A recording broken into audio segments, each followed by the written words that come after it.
Go to school, get good grades, get a degree, get a job. Does this sound familiar to any of you?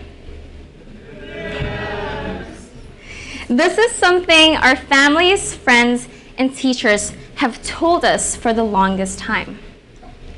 And this has been told to generations and generations. So why? Why do they keep saying this phrase? Because for the longest time as well, it has been the idea of the road to success. Isn't that right? To become successful, you have to be a straight A student so you can get into university. And while you're in there, get yourself a degree in medicine, engineering, or law. Really, any degree works, except arts. And then so you can secure a job that can pay you lots of money. With this, you become financially free, make your parents proud, and survive. Anyone who decides to take another stream will most likely fail. Anyone who wants a career around arts will most likely fail. Unless, of course, you're super lucky. I wanted to be an actress when I was young. Grr. I wanted to be on stage. I loved using facial and body expressions over-exaggeratedly. I loved acting. I had the honor of being on the stages of Shatton Town Hall, CityU, HKPA, PolyU. I was passionate. But I'm sure you're all familiar with what happens next.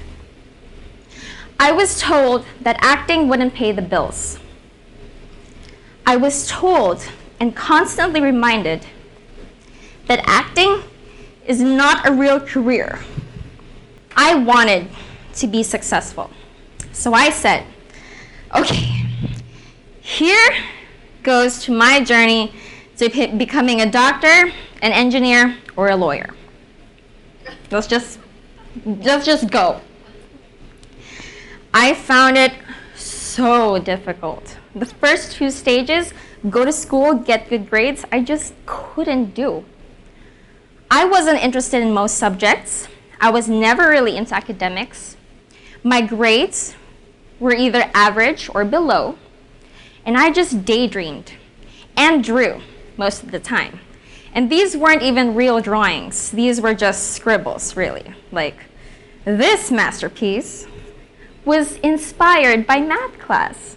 The strokes are magnificent. So 4th year into high school, you can already imagine I must have pulled all of my hair out. It never actually grew back. This is just a wig. But 4th year into high school, electives were introduced to us. And you could choose 2 subjects from science, literature, to math. And I found a subject that intrigued me, one that I turned out to really like. And this was business and financial studies. Just the business part though, because numbers happen to appear in nightmares. Did you know that? But what intrigued me most about business is what it could be about, what your business could be about. The possibilities are endless. I could set up an acting academy. I tried my hardest, trying to just pass as much as I could. There were lots of long nights and heavy eye bags, I mean heavier. About the business part, sorry, I actually missed out an important segment. So being interested in business, after that I joined a business competition in summer 2014. And this competition was organized by a corporation, a charity, and another university. And it was about creating a business plan for a social enterprise you and your team wanted to pursue. And this was one of the best times I've ever had in my life. because I finally found a new passion, and it was entrepreneurship and helping people. My team and I thought about the whole strategy of the business, from operations to marketing to finance, and funny enough, I mainly did the finance part. So coming back to school after that summer, I felt the most disengaged I've ever been. My mind continued to just drift off and make more business plans. But that year was important because it was the year we continued to prep for the Hong Kong Diploma of Secondary Education, so the DSEs, the education standard of Hong Kong. The pressure was really on because it's engraved in us that if we do well, we'll get into university and secure a job. Go to school, get good grades, get a degree, get a job. So that was when I tried my hardest, and there were loads of long nights with heavier eye bags. But then again, I just couldn't do it. I just couldn't do as well as my classmates. And I kept asking myself, why can't I be as smart as them? There must be something wrong with me. Why am I so stupid? So I started to research on what I could do to be better, what I could do to be smarter. Tests were nearing, and I was just anxious and depressed most of the time. A friend of mine, who I count as a brother from another mother, showed me a video. And it was a TED Talk by Sir Ken Robinson on Do Schools Kill Creativity? Has anyone seen that? I see a few nods. So Sir Ken Robinson is an education and creativity expert who completely changed my perspective of education. In his video, he explained how creativity is as important as literacy. But schools strip us of our willingness to be wrong. He quoted, "If you're not prepared to be wrong, you'll never come up with anything original." We know three things about intelligence. It is diverse, it is dynamic, it is distinct. So why are we all put into a funnel and are expected to do as well as those with academic ability? And did you know that the education system today, ones that our schools have adopted, hasn't changed since the 19th century, which explains why we have a hierarchy in subjects, languages and math at the top, social sciences, and then arts, all the way down here. The education system was built for the Industrial Revolution. Another video I found was by Prince Aya. He is a YouTube creator, and he published a video on suing the education system. He didn't really sue it. It was just what if he were to. And in his video, he explained how the system was also used to trade people in factories, which is why we have students sit in nice, clean, straight rows, ask them to raise their hands if they want to speak, give them short breaks, and tell them what, rather than how to think. And compete for grade A, which then meant grade A product quality. It's crazy. And if that's not enough for you, Frederick J. Kelly, the man who invented standardized tests, what we all work hard for to get into university or be an eligible candidate to get a job, he said, "These tests are too crude to be used and should be abandoned." Frederick, I'm sorry, but I think we've lost your memo. The education system benefits a narrow band of students, those with academic ability. And at least how it's structured today, it just isn't for everyone, and that's okay. You are as smart and talented as those with academic ability. You have as bright of a future as them, and you can define your own success. Thomas Edison, Benjamin Franklin, Albert Einstein, Steve Jobs, Bill Gates, and Richard Branson. These are just a few names of inspirational people that didn't need a degree or the education system to make an impact and shape our future.